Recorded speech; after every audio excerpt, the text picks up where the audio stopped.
सभी को नमस्कार।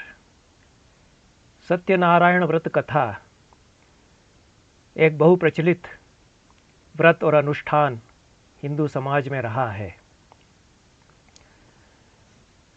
जिन विद्वानों ने व्रतों और अनुष्ठानों पर कार्य किया है वे बताते हैं कि हमारे समाज में लगभग पिछले 500 सालों से यह व्रत और यह अनुष्ठान प्रचलित रहा है। विशेष रूप से पूर्वोत्तर भारत, बंगाल, उड़ीसा विशेष रूप से और उत्तर भारत में इसका व्यवहार बहुत होता आया है। और मेरी स्मृति जहाँ तक जाती है, आज से 66, 67, 68 साल पहले अपने घर परिवार की, तो हमारे घर परिवारों में भी महीने में एक आध बार, दो तीन महीने में एक आध बार किसी भी शुभ अवसर पर, विवाह के अवसर पर, अन्य किसी मांगलिक अवसर पर, या वैसे ही जब ऐसा लगा कि कुछ आयोजन करा लें तो सत्यनारायण व्रत कथा का आयोजन करा लिया जाता था। तब से मैं सत्यनारायण व्रत कथा भी कभी कभी सुनता आया हूँ। जैसा कि इस प्रकार की व्रतों और कथाओं में होता है कि व्रत और कथा का माहात्म्य बताया जाता है। आजकल जो विज्ञापन की शैली है उस प्रकार की शैली में माहात्म्य बताया जाता है और माल बेचने के जो तरीके अपनाए जाते हैं कि लोगों को ललचाया जा सके कि इसका अनुष्ठान करिए, उस प्रकार के तरीके अपनाए जाते हैं। इस प्रकार के व्रतों और कथाओं में इस प्रकार के तरीके तो तथाकथित बाबा लोग, कथित महात्मा लोग भी खूब अपनाते हैं कि ऐसा ऐसा करोगे, अमुक पेड़ पर रोज़ जल चढ़ाओगे तो सारी मनोकामनाएं पूरी हो जाएंगी। मेरी हो गई। लोग श्रद्धावश जल चढ़ाते हैं। कुछ की मनोकामनाएं पूरी हो जाती हैं, कुछ की नहीं होती हैं। जिनकी नहीं होती हैं वो कभी शिकायत करने नहीं जाते। उनके लिए कोई कंज्यूमर कोर्ट तो है नहीं। वे समझ लेते हैं कि हम में ही कुछ कमी रह गई होगी। इस प्रकार से ये चल पड़ता है, चलता रहता है। इस प्रकार की शैली से अनेक अंधविश्वास, मिथ्या धारणाएं भी पाली पोसी जाती हैं, दी जाती हैं। जनता को बरगलाया जाता है, मूर्ख भी बनाया जाता है। सत्यनारायण भगवान की कथा आदरणीय है। उसका उद्देश्य बहुत पवित्र है कि लोग सत्य का आचरण करें। हालांकि इस उद्देश्य से कोई भी सत्यनारायण व्रत कथा का अनुष्ठान कराता हो कि मैं सत्य बोलूँगा, सत्य का व्रत ले लूँगा, कभी झूठ नहीं बोलूँगा, ऐसा व्रत वह ले लेता हो, ऐसा तो कभी मुझे नहीं लगा। झूठ बोल करके भी लोग सत्यनारायण व्रत कथा सुनने जाते हैं और लौट करके फिर झूठ बोलते हैं, यह हो सकता है।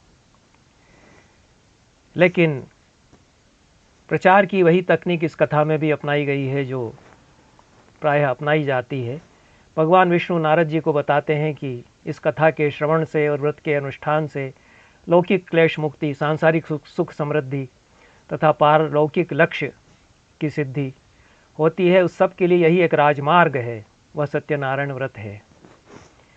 यह भी बताया गया इसी कथा में कि सत्यनारायण भगवान कलयुग के देवता हैं। विष्णु ही कलयुग में सत्यनारायण के रूप में पूजे जाते हैं। कलयुग में भगवान विष्णु ही सत्यव्रत रूप धारण करके सभी मनोरथों को पूरा करने वाले होंगे। हे श्रेष्ठ मुनियों, जो व्यक्ति नित्य भगवान सत्यनारायण की इस व्रत कथा को पढ़ता है, सुनता है, वह सत्यनारायण भगवान की कृपा से उसके पाप नष्ट हो जाते हैं, ये इसमें कहा गया है। और असत्य भाषण न किया जाए, यह इसका संदेश है, यह भी बताया गया। क्योंकि जो कथा है उसमें साधु नामक बनिया भक्तिपूर्वक प्रणाम करता है और कहता है दंडी स्वामी से कि आपके सम्मुख मैंने जो कुछ कहा है, असत्य भाषण रूप अपराध किया है, उसके लिए मुझे क्षमा कर दीजिए, भविष्य में मैं ऐसा नहीं करूँगा। एक मत है कि सत्यापीर नाम के एक पीर हुए, फ़कीर हुए, उन्हीं को सत्यनारायण के रूप में पूजा जाता है और इसके कुछ आधार भी पाए गए। सत्यापीर की पूजा का प्रचलन बंगाल में लगभग 500 साल पहले हुआ। उसका एक संप्रदाय है। यह भी कहा गया है, कुछ विद्वानों का यह मत है कि सुल्तान अलाउद्दीन हुसैन शाह, जिनका समय 1494 से 1519 ईस्वी है, उन्होंने इस सत्यापीर की पूजा के संप्रदाय का प्रवर्तन किया। हालांकि यह मत मान्य नहीं है और इस्लाम का बंगाल के समाज से जो अंतःसंबंध हुआ, जो अंतःक्रिया हुई और जो स्थानीय परंपराएं उसमें मिली, उनकी झलक इस संप्रदाय में देखी जा सकती है और यह संभावना भी व्यक्त की जाती रही है कि जो सत्यापीर हैं मुसलमानों के, वे ही सत्यनारायण भगवान के रूप में प्रतिष्ठित हो गए हैं। महिलाओं में यह पूजा विशेष रूप से रही है। मुस्लिम महिलाओं में भी और हिंदू महिलाओं में भी सत्यनारायण भगवान के रूप में, वहाँ सत्यापीर के रूप में।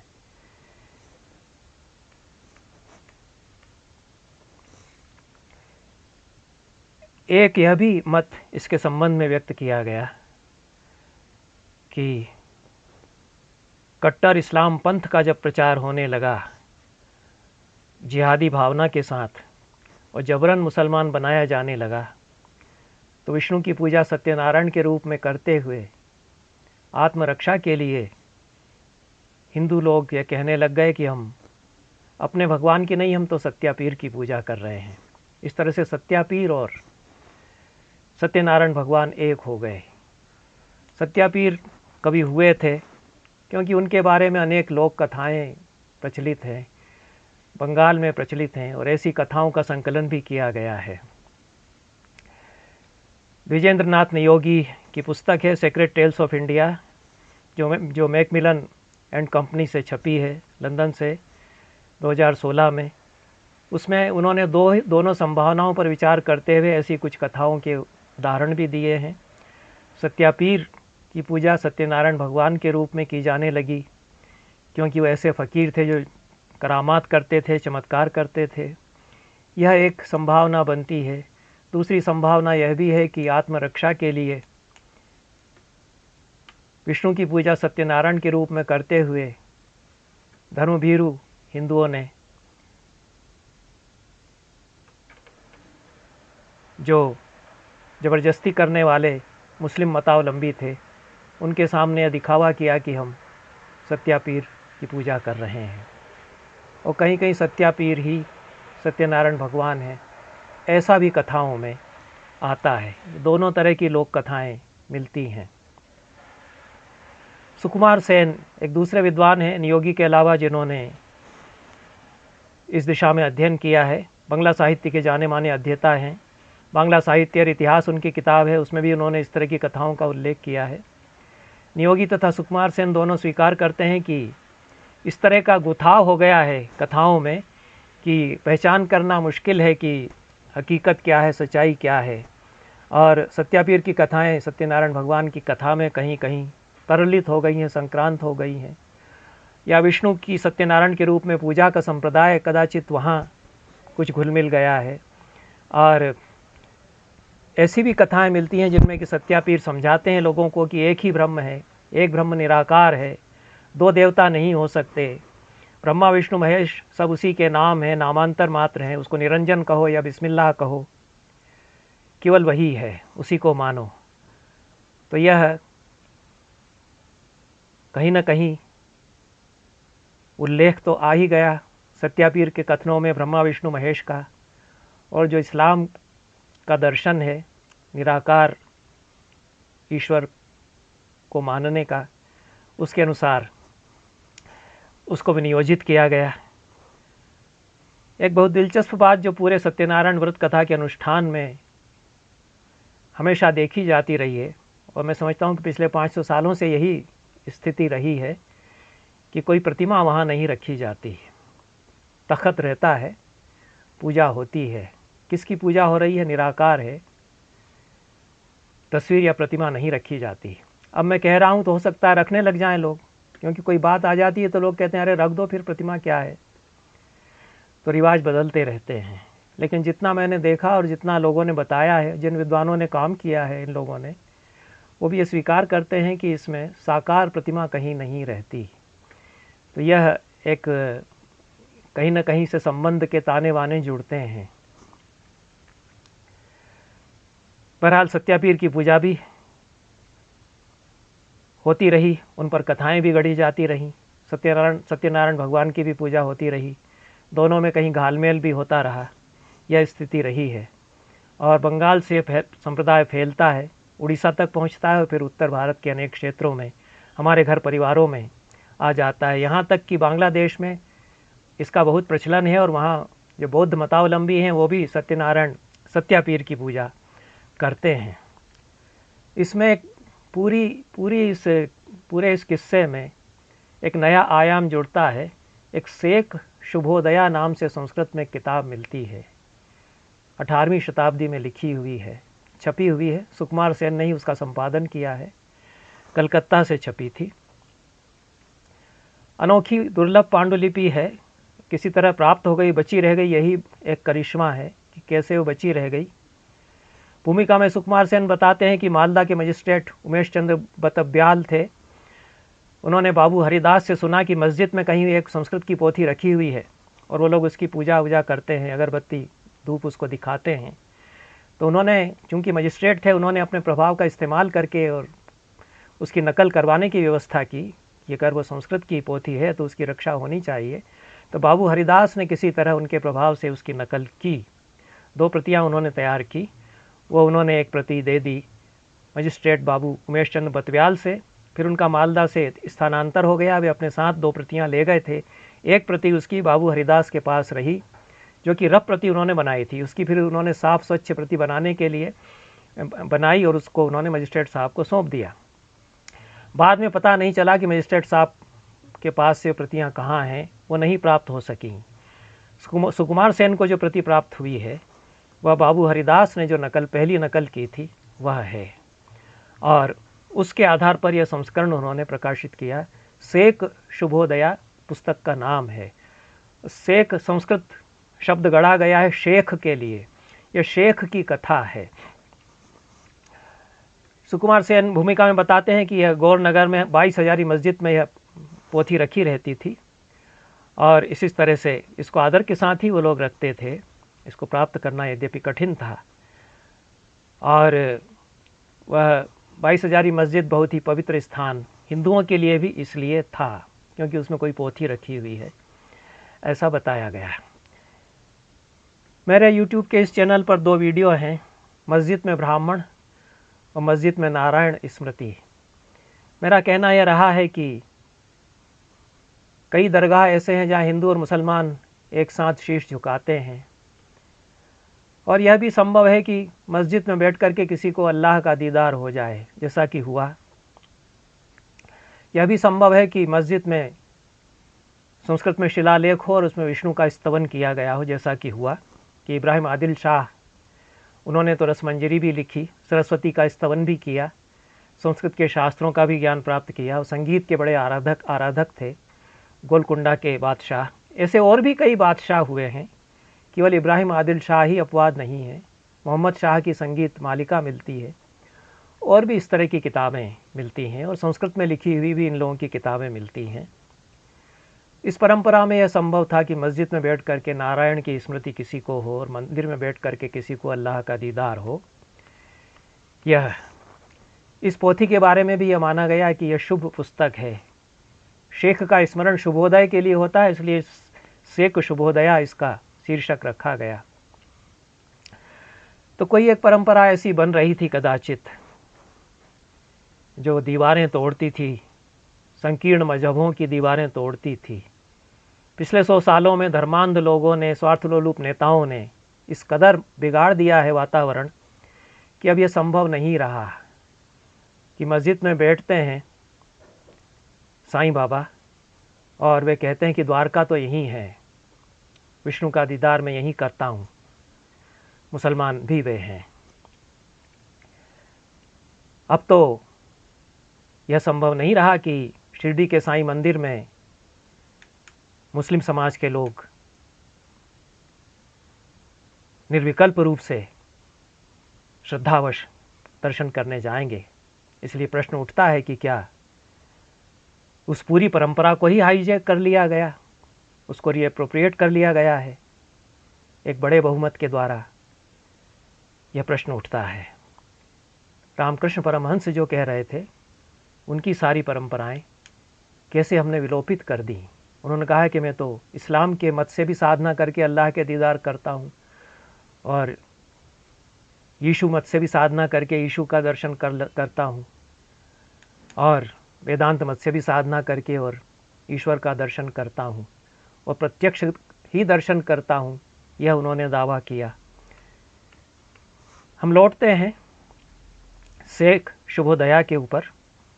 पूरी जो किताब है वो बंगाल में कोई शेख आते हैं, आकर के वो कई चरित करते हैं, कई तरह के कर्तव्य करते हैं, उनका इसमें वर्णन है। और इसमें कुछ ऐतिहासिक पात्रों के नाम हैं जो इतिहास में सचमुच हुए। जैसे बंगाल के राजा लक्ष्मण सेन, ये इतिहास में हुए, 12वीं शताब्दी में बंगाल में राज करते थे। उमापति धर उनके मंत्री थे। उमापति संस्कृत के प्रसिद्ध कवि हैं। राजा लक्ष्मण सेन के मंत्री थे, कवि भी थे, यह भी प्रमाणित होता है। जयदेव उनके समकालीन थे। जयदेव ने उल्लेख किया है अपने समकालीन 5 कवियों का, जिनमें उमापति धर भी हैं, धोई भी हैं। ये सब लक्ष्मण सेन के समकालीन हैं और लक्ष्मण सेन के आश्रय प्राप्त भी हैं। गीत गोविंदकार जयदेव जो लक्ष्मण सेन के समकालीन हैं, उनका उल्लेख शेख शुभोदया करती है। और यह बताया गया है कि यह पूरी पोथी हलायुध मिश्र ने लिखी है, जो बड़े कोशकार हैं। हालांकि यह प्रमाणित नहीं हो सकता है। हलायुध मिश्र का समय अलग है, और जो प्रति है शेख शुभोदया की, वो 18वीं शताब्दी की है। हलायुध मिश्र 16वीं शताब्दी के आसपास लिखी गई प्रतीत होती है, जो प्रति है। और हलायुध मिश्र इसके काफ़ी पहले हो चुके हैं। एक मत यह रखा गया है कि जलालुद्दीन तबरीजी, जो एक सूफ़ी संत हुए हैं, जिनके किस्से, जिनकी कथाएं खुर्शीद जहांनुमा इत्यादि कथाओं में हैं, उनसे शेख शुभोदया में जो शेख की कथाएं हैं वो मिलती जुलती हैं। और इसलिए यह भी अनुमान कुछ विद्वानों ने किया कि जलालुद्दीन तबरीजी ही इसके शेख हैं, शेख शुभोदया के नायक हैं। यह भी लेकिन स्वीकार्य नहीं माना जाता है। और जो कथा इसमें बताई गई है कि गंगा के तट पर राजा लक्ष्मण सेन लहरों का उठना गिरना देख रहे थे, खड़े हुए थे। उन्हीं लहरों के ऊपर से चलकर आता हुआ एक पीर उन्हें दिखाई दिया। उसने काली कमली पहन रखी थी, माथे पर उसकी पगड़ी थी। जब वह किनारे पर आया तो उसने पूछा, आप कहाँ से आ रहे हैं, इस तरह से कैसे चले आ रहे हैं? तो पीर ने उनकी बात का तो जवाब नहीं दिया। उसने पूछा कि तुम किसके बेटे हो? राजा थोड़े चिढ़ गए। उनको लगा कि जो हमने पूछा उसका जवाब पीर नहीं दे रहा है, उल्टे हमसे सवाल कर रहा है। तो उसने कहा कि एक तो पानी पर इस तरह से चलते हुए तुम हमारे सामने आ गए, और हम परिचय जानना चाह रहे हैं तो उल्टे हमसे आप प्रश्न कर रहे हैं। तो शेख यह सुनकर के धीमे से हंसे। उपमा उसमें दी गई है जैसे शरद के मेघ गरजे हों। हालांकि शरद के मेघ गरजते नहीं हैं। यह किसी अच्छे पंडित की लिखी हुई तो पोथी नहीं है, बहुत संकर संस्कृत में लिखी हुई है, भ्रष्ट संस्कृत इसकी है। तो उनकी हंसी से सारी दिशाओं में सुगंध फैल गई है, आगे लिखा है। फिर वे बोले, हम जानते हैं कि तुम सेन वंश के राजा लक्ष्मण सेन हो। लक्ष्मण सेन वंश के राजा थे, यह भी इतिहास प्रसिद्ध है। तुम्हारा राज्य बहुत थोड़ी सी धरती पर है, हमारा राज्य इससे बड़ा है, यह वह कहते हैं। सुनकर राजा को और भी गुस्सा चढ़ जाता है। वह कहता है कि हमको तो सारा संसार राजा मानता है, तुमको कौन मानता है? हमारे आगे सेवक दंड और छत्र लेकर चलते हैं, तुम्हारे आगे पीछे कौन चलता है? शेख ने कहा कि सुन राजा, मैं तो तुझे नहीं मानता, नीच व्यक्ति भी राजा कहा जा सकता है। ठीक इसी समय ऊपर से कोई बगला झपट करके आया और एक मछली को किनारे जो पानी में तैर रही थी उसको अपनी चोंच में दबा करके उड़ गया। पीर ने कहा कि राजा, तू अपने आप को इस धरती का राजा मानता है तो इस बगुले से कह कि मछली को छोड़ दे। राजा ने कहा कि बक तो तिर्यक योनि है, वह ज्ञानहीन है, मेरे कहने से मछली को कैसे छोड़ सकता है। शेख ने कहा राजा से कि अब मेरा प्रभाव तू देख। तो शेख ने बगुले से कहा कि मछली को छोड़ दे। बगुले ने मछली को छोड़ दिया। राजा जो है सकपका गए, कांप उठे। उन्होंने अपनी इष्ट देवी दुर्गा का स्मरण किया। उन्होंने सोचा कि यह तो पीर नहीं, मेरा काल सामने खड़ा हुआ है, पता नहीं क्या होगा।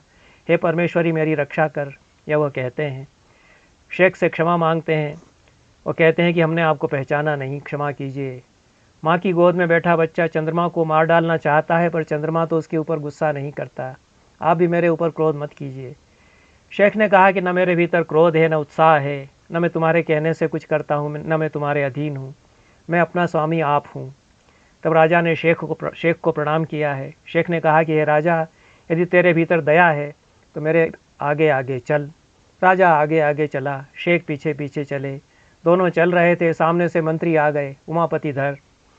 राजा को शेख के साथ आते हुए देख करके उन्होंने कहा कि आप यह क्या कार्य कर रहे हैं, इस तरह से आप पैदल शेख के आगे आगे रास्ता दिखाते हुए चल रहे हैं। यह तो यवन है, मुस्लिम है, आप इसके साथ चल रहे हैं। राजा ने मंत्री से कहा कि अरे मूढ़, क्या व्यर्थ बात करता है, तू ईश्वर के मर्म को नहीं समझता। यह तो दुर्वेश के भेष में साक्षात इंद्र आ पहुँचे हैं। दरवेश के लिए दुर्वेश शब्द बनाया गया है उस शेख शुभोदया किताब में। इस तरह के अन्य कई शब्द भी फारसी और उर्दू के संस्कृतिकरण उनका करके यहाँ प्रयुक्त किए गए हैं। फिर राजा ने शेख से जिस तरह मिलना हुआ था वह सारा प्रसंग मंत्री को बताया। मंत्री को विश्वास नहीं हुआ, उनके मन में श्रद्धा नहीं जगी।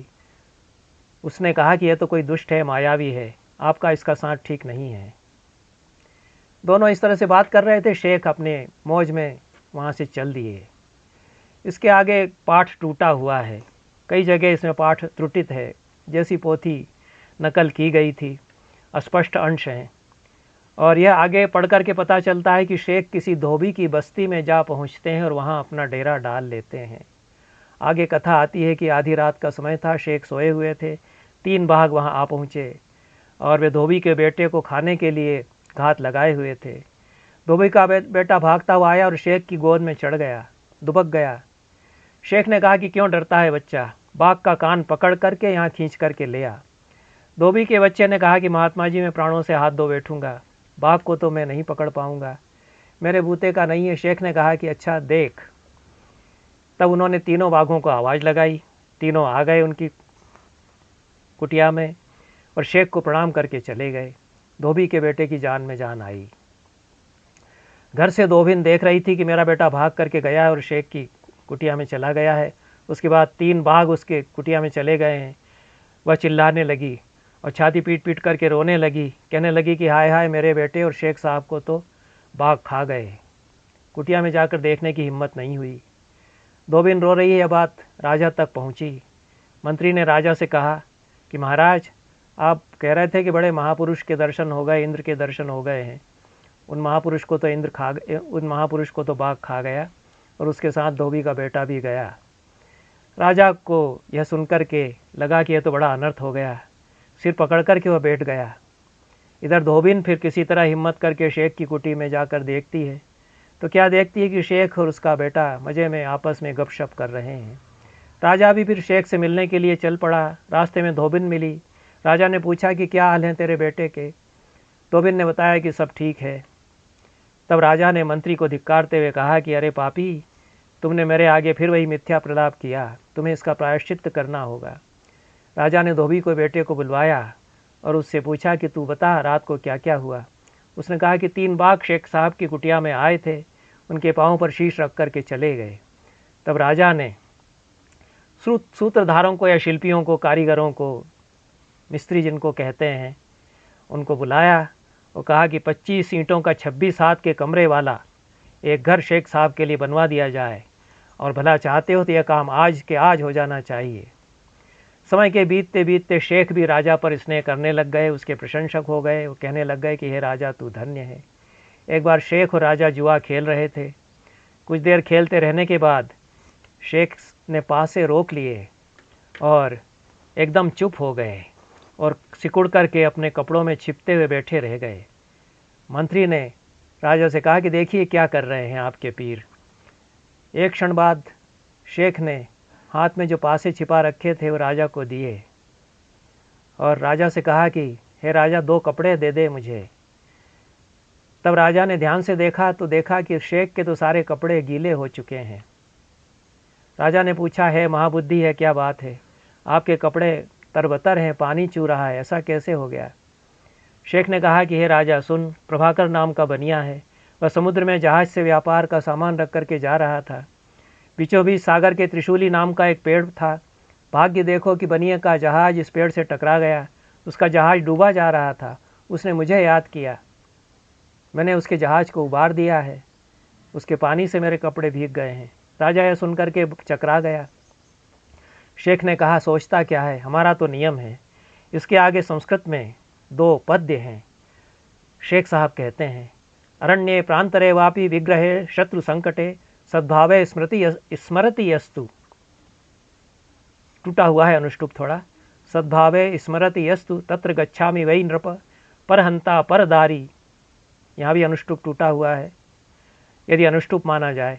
परहंता परदारी चौर दस्यु भयानि च सततम स्मरति यस्तु न गच्छेहम नृपात्मज। वन में, प्रांत में, युद्ध में, शत्रु के संकट में मेरे लिए सद्भाव रखने वाला जब मेरा स्मरण करता है तो हे राजा मैं वहाँ पहुँच जाता हूँ। जो दूसरे का वध करने वाला चोर या दस्यु या भयदायक है, परहंता परदारी इत्यादि है, वह स्मरण करता रहे तो मैं नहीं जाता। राजा ने शेख को सूखे कपड़े दिए और गीले कपड़ों को निचोड़कर जो पानी निकला उसको उबलवाया तो वह नमक बन गया। इस प्रकार की कथाएं इसमें हैं और संकर भाषा में लिखी हुई यह पुस्तक है। कई मुस्लिम संस्कृत सीख रहे थे, हो सकता है कि उनमें से किसी ने लिखी हो। दारा शुकोह भी संस्कृत में लिखते थे, लेकिन बहुत न्याय की शैली में दर्शन का ग्रंथ तो वे नहीं लिख सकते थे। दर्शन का ग्रंथ उन्होंने अवश्य लिखा है संस्कृत में। तो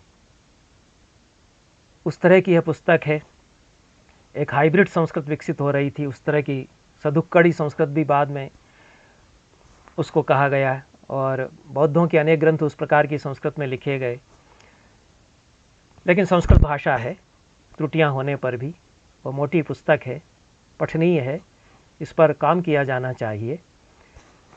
जो प्रश्न आता है कि सत्यनारायण की कथा, और इस पुस्तक के संपादक ने यह संभावना व्यक्त की है कि इस पुस्तक में शेख शुभोदया में जो वर्णित शेख हैं वे सत्यनारायण भगवान हो गए हैं, क्योंकि कुछ कथाओं में थोड़ा साम्य है। वहाँ भी बनिए का जहाज डूबता है और शेख और सत्यनारायण भगवान की शरण में जाते हैं तो फिर से उठाता है। फिर जहाज में धन दौलत की जगह फूल पत्ते दिखने लग जाते हैं। फिर सत्यनारायण भगवान की पूजा करते हैं या उनकी शरण में जाते हैं तो पुनः धन दौलत दिखने लगती है।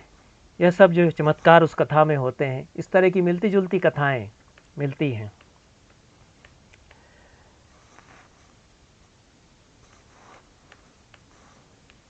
एक मत जैसा मैंने बताया कि जलालुद्दीन तबरेजी ही सत्यनारायण के रूप में विराजमान हुए और जलालुद्दीन तबरेजी प्रसिद्ध हैं और उनकी स्मृतियां अनेक परंपराओं में हैं और धर्मांतरण का काम भी उन्होंने बहुत किया, ऐसा कहा जाता है। इसके बारे में अतिशयोक्तियाँ बहुत की जाती हैं, आजकल बहुत ज़्यादा की जा रही है। और जो लोग बताते हैं कि ज़बरदस्ती इतने लोगों को कन्वर्ट किया था, वे पक्का प्रमाण नहीं देते हैं। उत्तेजित करने के लिए बहुत अधिक इस तरह की बातें कही जाती हैं। लेकिन जलालुद्दीन तबरेजी का समय 15वीं-16वीं शताब्दी के आसपास है और शेख शुभोदया में जो वर्णित पात्र हैं, राजा लक्ष्मण सेन और उमापति मंत्री, वे 12वीं शताब्दी के आसपास के हैं। तो कुल मिलाकर के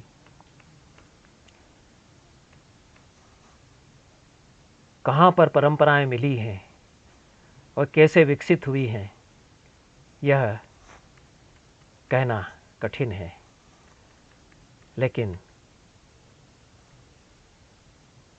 एक परंपरा सत्यनारायण भगवान की कथा के नाम पर चली आ रही है।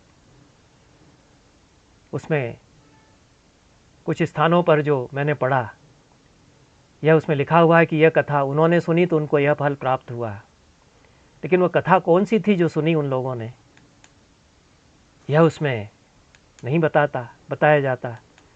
जो पंडित कथा हमारे यहाँ पढ़ते थे, वो भी बीच बीच में कहते थे कि जिसने कथा सुनी उसको यह फल प्राप्त हुआ, लेकिन जिसने जो कथा सुनी गई वो कौन सी थी? क्योंकि जिन्होंने सुनी, जिन्होंने व्रत किया, उन्हीं की कथाएं उसमें हैं, और जो मूल कथा है वह तो नहीं बताई गई। और हर अध्याय के अंत में आता है कि सत्यनारायण कथाया स्कंद पुराणे रेवा खंडे सत्यनारायण व्रत कथायाम प्रथमोध्याय द्वितीयोध्याय।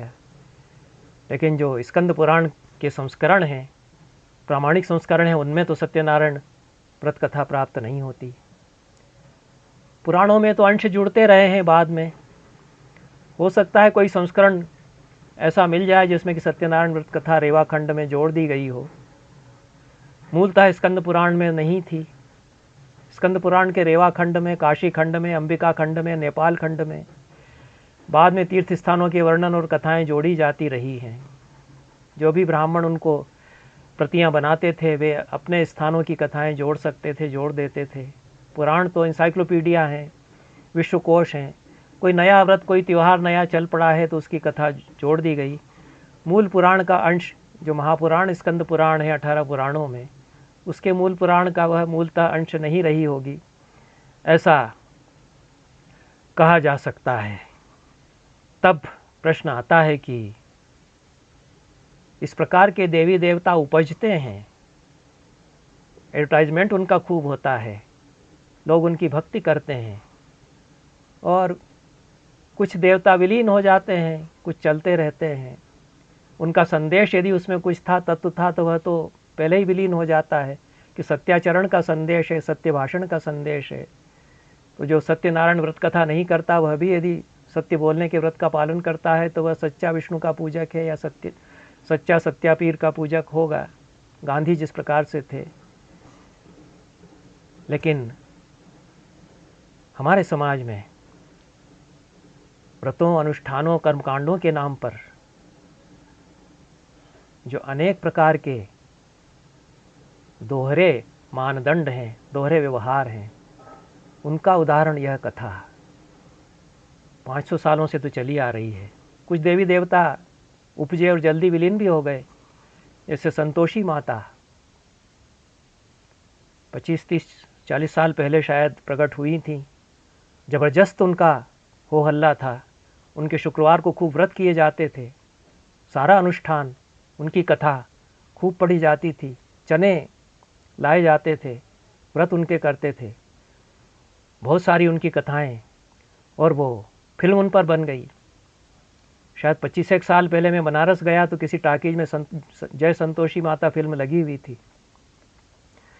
बताया कि कई महीनों से चल रही है, नहीं उतरी है, और रोज़ भी इतनी भीड़ होती है कि टिकट नहीं मिलता है, मुश्किल से टिकट मिलता है। 1.5 साल बाद में फिर गया, वहीं गोदोलिया के आसपास घूम रहा था तो उसी टाकीज में वो फिल्म लगी हुई थी। तो मैंने कहा कि फिर से लग गई है, पहले मैं आया था 1.5 साल पहले तो लगी हुई थी, उसके बाद फिर से लगी होगी। तो जो मेरे साथ थे उन्होंने बताया कि नहीं, तब से ही चल रही है। ऐसा अद्भुत संतोषी माता का प्रभाव था। अब 10 साल से तो मैंने नहीं देखा कि कोई उनका व्रत करता हो, महिलाएं ही करती थी। तो हमारे समाज में जो रीति रिवाज हैं वे चलते हैं, उपजते हैं, धीरे धीरे लोगों को समझ में आ जाता है कि हुआ नहीं कुछ। ये तो नहीं कहते फिर कि हमारी आस्थाएं खंडित हो गई हैं, फिर धीरे धीरे वह छूट जाता है।